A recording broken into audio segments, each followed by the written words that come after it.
Welcome to all of you. I am Amarnath और आज हम लोग गर्भ के मासानुमासिक वृद्धि के सीरीज को कंटिन्यू करते हुए हम लोग ये पढ़ने जा रहे हैं कि गर्भ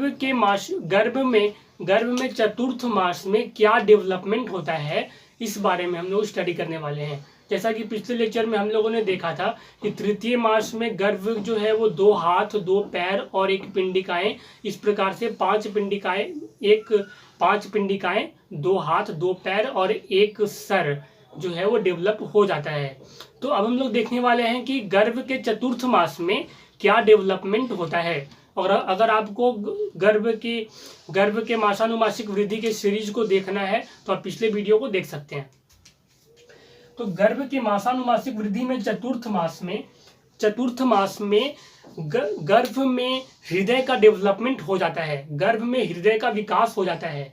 जैसा कि हम सभी जानते हैं कि हृदय एक स्थान है जहाँ पे चेतना वास करती है। चेतना का मुख्य अधिष्ठान हृदय को माना गया है।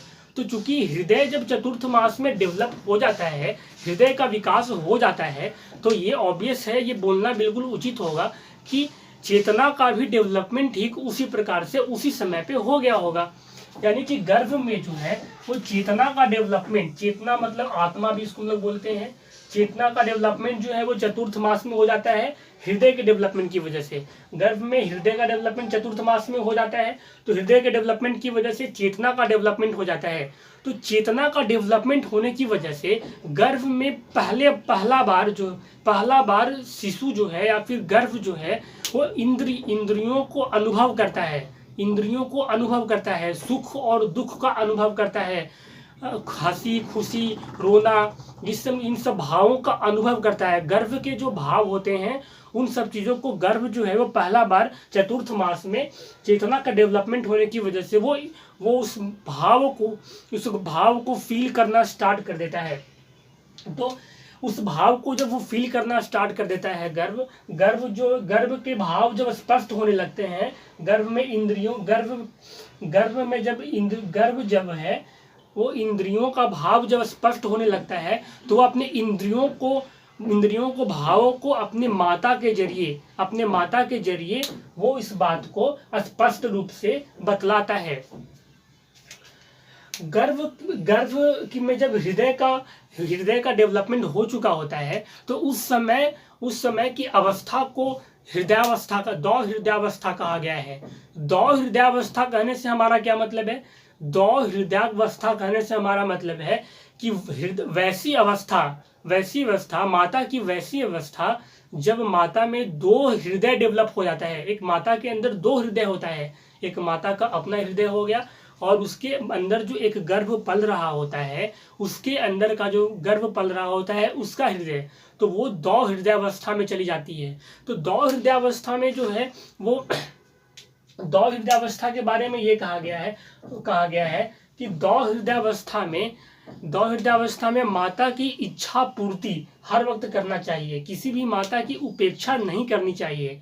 उसकी इच्छाओं को सम्मान करते हुए उनकी सारी इच्छाओं को पूर्ति करना चाहिए। अगर उनकी इच्छाओं में उपेक्षा की जाती है, उनकी इच्छाओं की उपेक्षा की जाती है तो गर्भ में विकृति आने की संभावनाएं हैं। उनकी विकृति कैसे होगी? तो गर्भ में जो है वो अंग की विकृति होना स्टार्ट हो जाएगा, अंग विकृत होना स्टार्ट हो जाएगा गर्भ के अंदर में।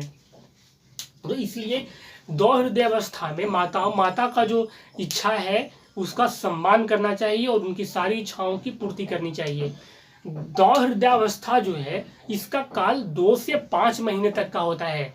दौ हृदयावस्था का काल 2 से 5 महीने तक का होता है। कहने से हमारा मतलब है जब 4 मंथ का गर्भ होता है तो उसमें हृदय का डेवलपमेंट हो जाता है। तो कभी कभी जो होता है वो गर्भ 6 मंथ में भी बाहर आ जाता है। तो गर्भ का प्रॉपर टाइम है बाहर आने का 9 मंथ। तो 4 मंथ में हृदय का डेवलपमेंट हो जाता है। तो 4 × 6 और 5 4 9 यानी कि 6 मंथ से 9 मंथ के बीच में जो है वो गर्भ बाहर आ सकता है। तो इसमें कहा गया दौ हृदयावस्था सबसे प्रॉपर अवस्था होता है 9 month, 9 month is the proper time, ये बोला गया है। दौ हृदय काल जो है 2 से 5 मंथ का होता है। मॉडर्न में इसी चीज को एक्सप्लेन करते हुए ये कहा गया है कि रक्त में 2 से 5 मंथ के बीच में जब दौ हृदयावस्था होता है तो रक्त में विषाक्त तत्व का डेवलपमेंट होने की वजह से माता के अंदर एक अलग तरह का स्वभाव जो है वो देखने को मिलता है। माता के अंदर जो है वो चिड़चिड़ापन बहुत ज़्यादा हो जाता है, रक्त की अल्पता यानी कि रक्त की कमी हो जाती है। फिर उस रक्त का जो स्वभाव, उस माता का जो स्वभाव है वो उग्र हो जाता है। माता में अनिद्रा की अवस्था हो जाती है, यानी कि नींद नहीं आने का प्रॉब्लम आने लगता है। तो इस अवस्था को मॉडर्न में टॉक्सीमिया ऑफ प्रेगनेंसी के नाम से भी जाना जाता है। मॉडर्न में इसे टॉक्सीमिया ऑफ प्रेगनेंसी के नाम से भी जाना जाता है, और आयुर्वेद में इसे हम लोग जानते हैं दौ हृदयावस्था के नाम से। Thank you so much.